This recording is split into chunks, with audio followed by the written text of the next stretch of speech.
Jai Hind children, I am Ajay Kumar from the holy city of Kasi, that is Varanasi. Today I am going to show the original paper of PMSSV Entrance Test 2022. These are the original question paper that you are seeing, and here you can see last year it was a CBT, that is computer based test, so the options are different, and this year they are going to test on OMR sheet. So this is the change this year they have made, and I am going to start the question. The children who are from English medium, they can see the questions here, and the Hindi medium, they can see the questions here. Okay, और मैं हिंदी में ही बताऊंगा. अगर काफ़ी बच्चे अगर उसमें comment करेंगे कि सर इंग्लिश में बताइए, तो मैं इंग्लिश में बताऊंगा. ठीक है, तो ये जो ऑलरेडी मैंने वीडियोस बनाए हुए हैं तो और सॉल्व ऑलरेडी कराया हुआ है, तो आप जो लेटेस्ट प्लेलिस्ट एक PMSSV की है, PMSSV 2023, उसको आप देख सकते हैं. और लास्ट ईयर भी मैंने बनाई हुई थी बच्चों के लिए, that is just PMSSV only, तो उसको आप देख लीजिएगा. ठीक है, तो काफ़ी क्वेश्चंस मेरे बताए हुए श्रेष्ठा में आए हुए हैं, और आपको बताऊंगा बच्चों की जो श्रेष्ठा का एग्ज़ाम था उसमें केवल कई बच्चे केवल वीडियो देख के ही पास हो गए हैं. तो मैक्सिमम क्वेश्चंस मेरे बताए हुए आए थे, क्योंकि दोनों के एग्ज़ाम्स बच्चों NTA लेता है, national testing agency. The pattern and the question and the syllabus are same for Shreshtha and PMSSV बच्चों. ठीक है, तो the first question, and those students who have not join the WhatsApp group, the link is given in the description box, you can join.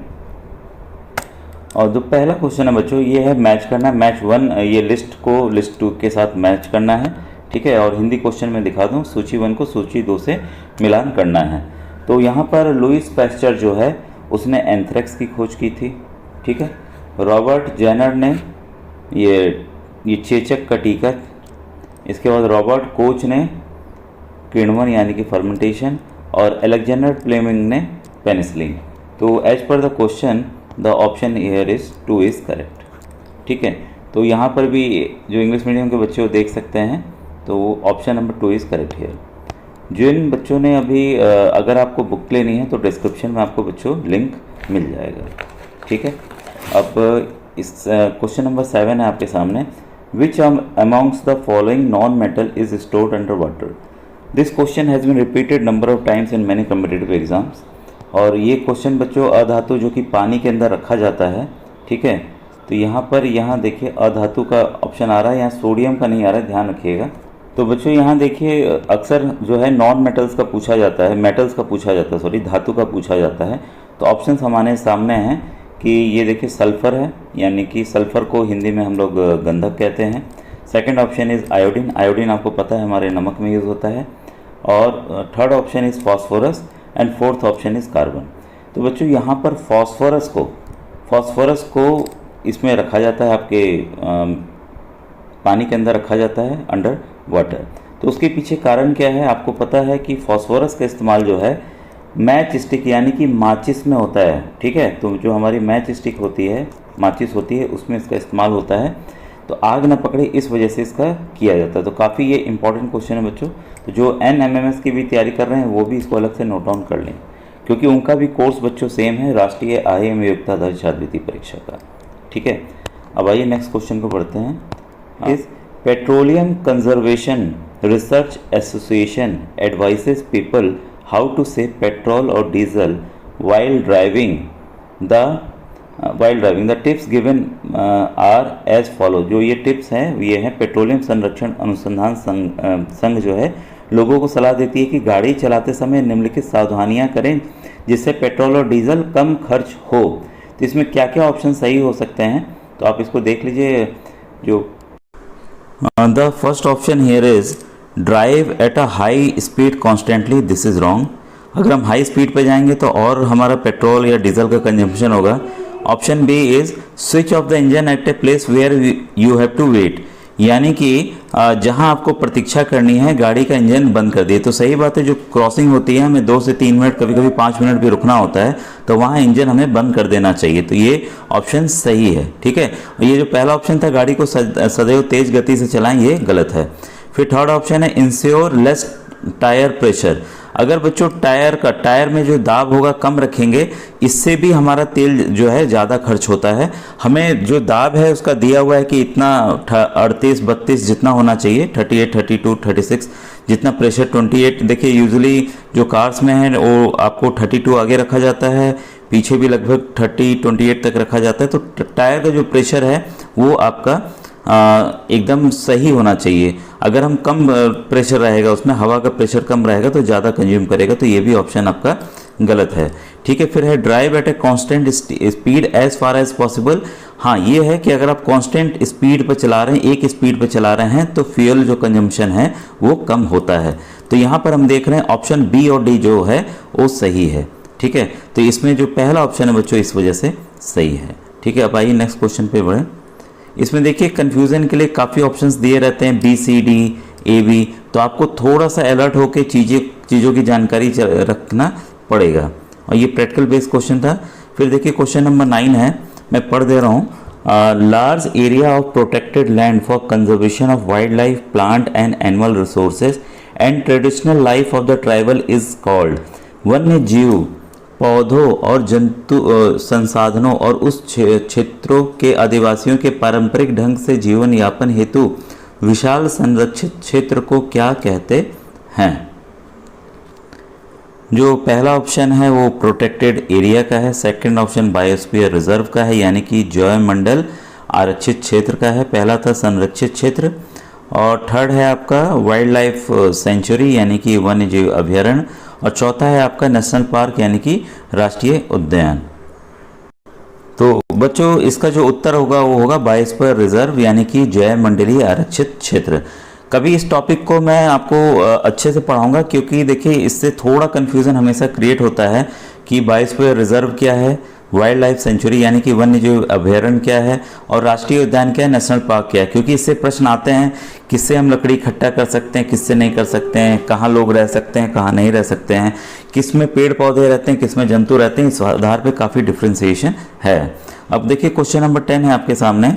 Given below are two statement, नीचे दो कथन दिए गए हैं। स्टेटमेंट 1 जो है, the entire content of the cell is known as protoplasm which is the living substance. कथन 1 है, सजीव कोशिका के समग्र संगठन को जीव द्रव्य यानी कि प्रोटोप्लाज्म के नाम से जाना जाता है। स्टेटमेंट 2 है, protoplasm includes the cytoplasm and the nucleus. जीव द्रव्य में कोशिका द्रव्य और केंद्रिका द्रव्य दोनों सम्मिलित होते हैं। In the light of the above statement choose the correct answer from the options given below. उपरोक्त कथन के आलोक में नीचे दिए गए विकल्पों में से सही उत्तर का चयन कीजिए। अब हमने देखिए चयन क्या करना है कि स्टेटमेंट 1 स्टेटमेंट 2 दोनों सही हैं, स्टेटमेंट 1 सही है, स्टेटमेंट 2 गलत है। तो हमें स्टेटमेंट के बारे में पूरी जानकारी एकदम स्पष्ट होनी चाहिए कि क्या इसमें से सही है, क्या इसमें से गलत है। बच्चों तो इस ऑप्शन में जो दोनों स्टेटमेंट हैं वो दोनों के दोनों सही हैं, तो इसके लिए इसका ऑप्शन नंबर 1 होगा। ठीक है, तो इसमें आपका हुआ the entire content of the cell is known as protoplasm which is the living substance, ये भी सही है। Protoplasm include the cytoplasm and the nucleus. ठीक है, तो ये दोनों स्टेटमेंट हमारे जो हैं वो सही हैं। अब आइए नेक्स्ट क्वेश्चन में बढ़ें। The next question is what is the stage of the embryo in which all the body parts can be identified. यानी कि भ्रूण की वह अवस्था जिसमें सभी शारीरिक भागों की पहचान हो सके क्या कहलाता है? एग, ओवम, जाइगोट और फोइटस। तो बच्चों इसमें जो है आंसर है आपका है फोइटस। इसमें भी देखिए आपको सभी चीज़ों की जानकारी होनी चाहिए। एग कब बनता है, ओवम क्या है, जाइगोट क्या है और फोइटस क्या है, यानी कि गर्भ क्या है। ठीक है, तो इसका जो आंसर है बच्चों वो है आपका फोइटस। तो ऑप्शन 4 जो है यहाँ पर सही है। अभी देखिए फिर से एक स्टेटमेंट है, given below are the 2 statement. Statement के जब भी आए बच्चों तो हमें थोड़ा सतर्क हो जाना है, क्योंकि ध्यान से हमें चीज़ों को पढ़ना है। ठीक है, तो इसमें जो ऑप्शन है स्टेटमेंट 1 है, internal fertilisation take place in hen, यानी कि मुर्गी में आंतरिक निषेचन होता है। Statement 2 is before the hard shell is formed around the developing embryo the hen finally lays the egg. ठीक है, फिर है कठोर कवच के पूर्ण रूप से बनने से पहले मुर्गी अंडे का निर्मोचन करती है। In the light of the above statement choose the correct answer from the options given. उपरोक्त कथन के आलोक में नीचे दिए गए विकल्पों में से सही उत्तर का चयन कीजिए। तो फिर से यहाँ स्टेटमेंट का कौन सा स्टेटमेंट हमारा सही है? तो बच्चों इसमें जो है पहला स्टेटमेंट यानी कि मुर्गी में आंतरिक निषेचन होता है, ये सही है। Fertilisation, internal fertilisation take place in hen. लेकिन दूसरा स्टेटमेंट गलत है, यहाँ होगा आफ्टर, मतलब after the hard shell is formed around the developing embryo the hen finally lays the egg. जब अंडे हमें मिलते हैं वो तो वाइट वाइट मिलते हैं, अगर ये एग सेल नहीं बनेगा तो फूट जाएगा, अंदर की जितनी लिक्विड है बाहर आ जाएगी, ठीक है। तो कठोर कवच के पूर्ण रूप से बनने के बाद यहाँ क्या होगा, बाद मुर्गी अंडे का निर्मोचन करती है, तब ये दोनों स्टेटमेंट सही होते हैं। तो इसका जो ऑप्शन है, ऑप्शन नंबर ये 2 जो है वो सही है, ठीक है। अब आइए हम नेक्स्ट क्वेश्चन पे बढ़ें। नेक्स्ट क्वेश्चन है, देखिए ये हमारे हार्मोन्स के बारे में, ये मैंने काफ़ी बार बताया हुआ है मैच करने के लिए, ठीक है। तो ये बच्चों जो थायरोक्सिन हार्मोन के कारण, थायरोक्सिन की वजह से अगर कमी हो जाए, डिफिशेंसी हो जाए, तो हमें क्या होता है, गाइटर होता है। इंसुलिन जो है वो डायबिटीज़ को कराता है, अगर इंसुलिन की कमी हो जाए तो क्या हो जाएगा, डायबिटीज़ हो जाएगा, यानी कि इंसुलिन जो है मधुमेह, थायरोक्सिन आपका गोइटर, जिसको घेंघा रोग बोलते हैं, गले में फूल जाता है, ये सबको पता हो कई बच्चों को, ठीक है। तो ये आप थोड़ा सा कमेंट सेक्शन में लिख के बताइएगा कि ये गोइटर ना हो इसके लिए हमें क्या खाना चाहिए, ठीक है। आता है सवाल कई बार, तो आप मुझे बताइएगा कि क्या खाना चाहिए। फिर एड्रेनलिन आपका जो है वो स्ट्रेस के लिए है, यानी कि तनाव के लिए, एड्रेनलिन की कमी होने से तनाव हो जाता है। और वृद्धि हार्मोन, ग्रोथ हार्मोन जो है वो आपका पिट्यूटरी ग्लैंड हमें देता है, यानी कि पीयूष ग्रंथि देती है, ठीक है। तो इसका ऑप्शन नंबर बच्चों इस हिसाब से आप देखेंगे तो आपका ये आंसर नंबर 2 जो है वो सही है, ठीक है। तो इजी क्वेश्चन था काफ़ी ये। अब इसमें देखिए ये क्वेश्चन है, question number 14, identify the correct statement with respect to force. Force can not change the shape of the object, force can make an object move from rest, मतलब ये जो फिर है force can not change the direction of the motion. इसमें हमें क्या करना है, करेक्ट स्टेटमेंट हमें फोर्स के बारे में बताना है। Force can change the speed of the motion. Hindi में पढ़ दूं, निम्नलिखित में से बल से संबंधित कथन, सही कथन पहचानिए। तो इस वाले क्वेश्चन को थोड़ा मैं बड़ा कर देता हूं बच्चों। मैं इंग्लिश वाले ऑप्शन से स्टार्ट करना चाहूँगा। Force cannot change the shape of the object. मान लीजिए कोई हमने कागज़ की बॉल बना ली, ठीक है, अगर हम इस पर ताकत लगाएंगे, क्या इसका जो शेप है, जो आकार है, चेंज नहीं होगा, तो भाई छोटा हो जाएगा, ठीक है। तो ये तो स्टेटमेंट पहला जो है वो गलत हो गया, मतलब जो फोर्स है, बल है, वो चेंज कर सकता है। दूसरा है force can make an object move from rest. अब कोई गेंद रखी हुई है, हमने इस पैर से मारा तो बॉल भाई चल देगी, बॉल चल देगी कि नहीं चल देगी, तो ये तो स्टेटमेंट सही है। Force can not change the direction of the motion. अब मान लीजिए कोई गेंद ऐसे लुढ़क के जा रही है, ठीक है, और हमने इधर से इसको मार दिया, जा तो ऐसे रही थी, अब मार दिया इधर को, तो बॉल इधर को चली जाएगी। अब बैटी बॉल में देखिए, सचिन तेंदुलकर के पास ऐसे ये देखिए बॉल आई और संजू ने बल्ले से मारा, बॉल तो ऐसे आ रही थी और बल्ला और बॉल ऐसे ऊपर उड़ के छक्का चली गई, ठीक है। तो बॉल का डायरेक्शन चेंज हो गया कि नहीं हो गया। तो अच्छा यहाँ पर देखिए कैन नॉट है, क्या है, नॉट है, तो चेंज कर सकता है, ठीक है। तो ये भी ऑप्शन आपका गलत हो गया, पहला गलत है, तीसरा सी गलत है, दूसरा लेकिन बी जो है वो सही है।